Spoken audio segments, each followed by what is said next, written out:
Mayong adlaw, arestado ang usa ka wanted person nga nasayrang miyembro sa Dawla Islamia Hasan Group ato sa Joint Law Enforcement Operation sa Barangay Ligao, Palimbang, Sultan Kudarat natong Oktubre 29 ning tuiga. Gila kini nga si alias Miggy din anak kini multiple warrants of arrest sa kasong murder, destructive arson ug kasong paglapas sa Republic Act No. 11479 kun Anti-Terrorism Act of 2020. Nasayanan sab nga aktibong miyembro kini sa Dawla Islamia Hasan Group nga nakabase sa Maguindanao area.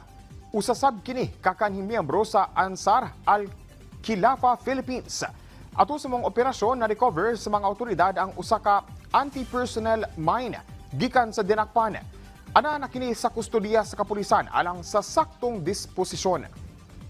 Usa ka gatos ka bus driver sang mipailawom sa surprise drug testing sa pagpanguna sa Philippine Drug Enforcement Agency 11, Land Transportation Office 11, Land Transportation Franchising and Regulatory Board 11 ug uban pang ahensya. Kinisubay sa Oplan Harabas alang sa pag-obserba sa kalagkalag karong tuiga. Kung magpositibo ang usa ka driver sa mandatory testing, automatic nga kumpiskahon sa LTO 11 ang ilang lisensya hasta ng registration. Ipailawom sab dayon kini sa confirmatory test dayon isyuhan og show cause order sa LTO 11 aron nga maimbestigahan. Samtang gibutyag sab sa LTO 11 nga mandatory ang mong drug testing. Busa kinahanglan nga mutuman ang mga bus drivers. Gipasabot sab sa PDEA 11 nga importanteng gawas nun sa illegal nga droga ang mga driver. Ilabi pa nga gawas sa ilang kaugalingon, pipila ka kinabuhi sab ang ilang ginadala matag biyahe.